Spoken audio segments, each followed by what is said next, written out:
Welcome to AR cooking and travelling channel. ಇವತ್ತಿನ recipe ಈಸಿಯಾಗಿ ಮಾಡಬಹುದಾದಂಥ ಮಶ್ರೂಮ್ ರೈಸ್.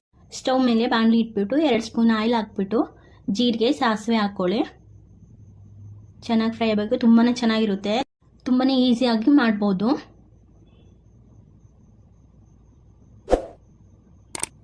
ನೋಡಿ, ಇದಕ್ಕೆ ಸ್ವಲ್ಪ ಬೆಳ್ಳುಳ್ಳಿ ಹೆಚ್ಕೊಂಡಿರೋದು ಚಿಕ್ಕದಾಗಿ ಹಾಕೊಂಡು ಚೆನ್ನಾಗಿ ಫ್ರೈ ಮಾಡ್ಕೊಳ್ಳಿ.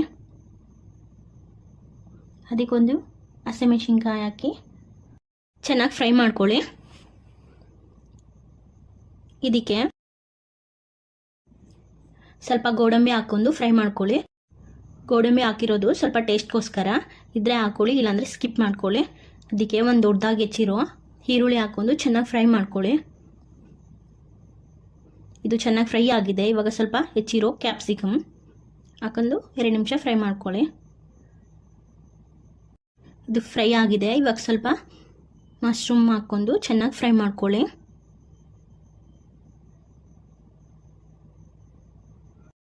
ಮಶ್ರೂಮಲ್ಲಿ ನೀರಿರುತ್ತೆ, ಅದು ಸ್ವಲ್ಪ ಹಿಂಗೋ ತನಕ ಚೆನ್ನಾಗಿ ಫ್ರೈ ಮಾಡ್ಕೊಳ್ಳಿ.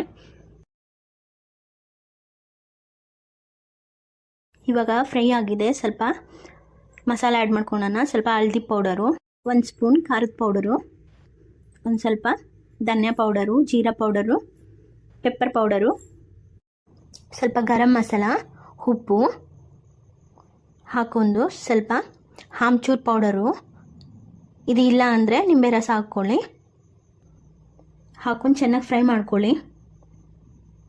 ತುಂಬಾ ಚೆನ್ನಾಗಿರುತ್ತೆ. ಮಕ್ಕಳಿಗೆ ಲಂಚ್ ಬಾಕ್ಸಿಗೆ ಬೇಗ ಈಸಿ ಆಗೋ ರೆಸಿಪಿ.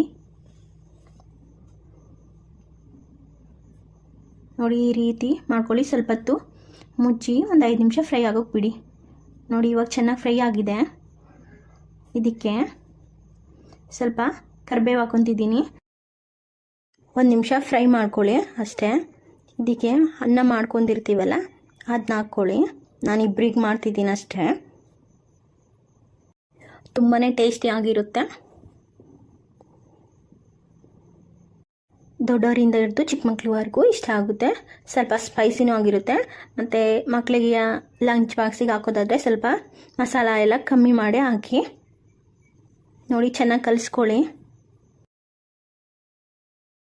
ನೋಡಿ, ತುಂಬಾ ರುಚಿಕರವಾದ ಮಶ್ರೂಮ್ ರೈಸ್ ರೆಡಿ ಆಗಿದೆ.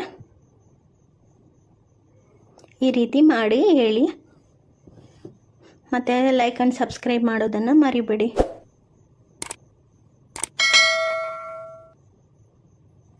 Thank you all.